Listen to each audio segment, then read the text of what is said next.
एकादशी व्रत के नियम। एकादशी के दिन विवाहित स्त्री पुरुष भूलकर भी एक काम ना करे, नहीं तो जीवन भर पछताएंगे।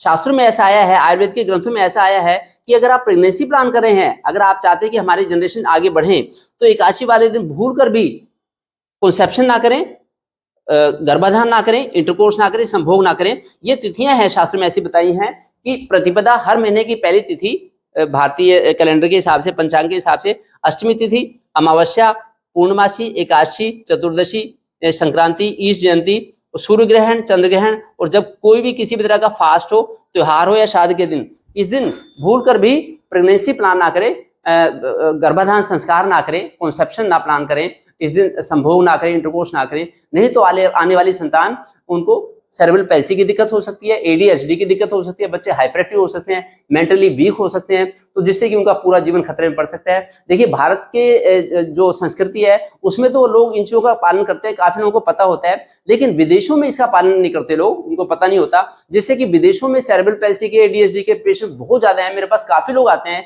कि हम इंग्लैंड में रहते हैं, कनाडा में रहते हैं, ऑस्ट्रेलिया में रहते हैं, हमारे बच्चों को दिक्कत है। तो इसलिए मैं चाहता हूँ कि पूरे समाज को आप बताएं, पूरे समाज को जागरूक करें, सुशिक्षित करें, जिससे कि सारा समाज इसका फायदा उठा पाए। तो एकादशी वाले दिन तो व्रत रखें, उसका फायदा होगा। दुनिया में सबसे ज्यादा रखे जाने वाला व्रत एकादशी का व्रत है। इसके बड़े सारे नियम होते हैं, इससे बड़ा फायदा मिलता है। मैं तो 30 साल हो गए, 30 साल से जब से मेरी शादी हुई है, मैं एकादशी का व्रत रखता हूँ, मेरी वाइफ भी रखती है व्रत, और मैं एकादशी के दिन ही पैदा हुआ था, निर्जला एकादशी वाले दिन पैदा हुआ था। तो मेरा बड़ा इंटरेस्ट है इस चीज में, एकादशी के व्रत का मुझे हमेशा इंतजार रहता है। मेरी गुड़िया सौम्या है, ये देखिए, ये इसने भी लगभग 6.5 साल की उम्र से एकादशी के व्रत भी रखने शुरू कर दिए थे, नवरात्रि के व्रत भी रखने शुरू कर दिए थे।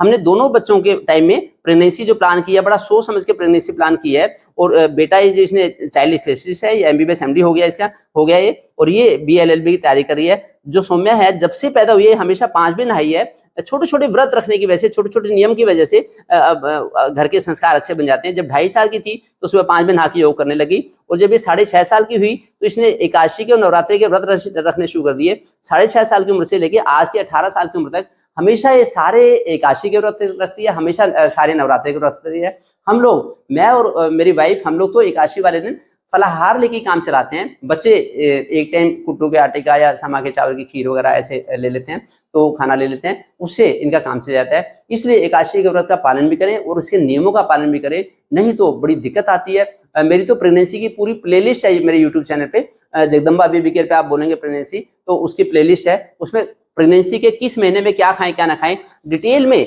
इस चीज का बारे में दिया मैंने। प्रेगनेंसी में कितना नमक खाएं, कितना मीठा खाएं, ये सारी इस चीज के नियम हैं, जिससे कि आने वाले बच्चों को कोई भी दिक्कत ना हो। ये और किस महीने में क्या खाना क्या नहीं खाना, पहले महीने से लेकर 9 महीने तक इसके नियम का पालन करेंगे तो बच्चे दिव्य संतान के रूप में पैदा होंगे, उसका आपको फायदा मिलेगा। ये मेरी वेबसाइट drmanojmittal.com पे भी अवेलेबल है, इसे भी डाउनलोड कर सकते हैं। और ये ऋतुचर्या का कैलेंडर, वैसे भी हम किस महीने में क्या खाएं क्या ना खाएं, ये भी देखिए कितना अच्छा कैलेंडर है ऋतुचर्या का।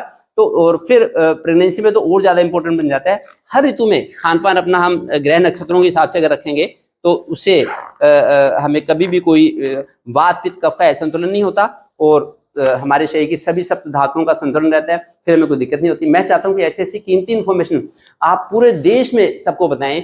भारत में तो फिर भी लोगों को कुछ बेसिक का पता है, विदेशों में, ऑस्ट्रेलिया में, कनाडा में, यूएई में, वहां से मेरे पास बड़े सारे फोन आते हैं कि डॉक्टर साहब बच्चे को सीपी हो गई, एडीएचडी है, बच्चा बड़ा हाइपर एक्टिव है, कहना नहीं मानता बच्चा। ये तब होता है जब इन छोटी छोटी बातों का ध्यान नहीं रखते। मैं चाहता हूं कि आप खुद भी इनका ध्यान रखें और सबको ऐसी इन्फॉर्मेशन स्प्रेड करें जिससे कि पूरा देश फायदा उठाए, और आने वाले 5, 10, 15 सालों में भारत का भविष्य और उज्जवल हो, और कोई भी बच्चा यहाँ पे मंदबुद्धि पैदा ना हो, सीपी का बच्चा पैदा ना हो, एडीएचडी का बच्चा पैदा ना हो। उसके लिए यही टूल्स पूरे देश के और दुनिया के काम में आएंगे।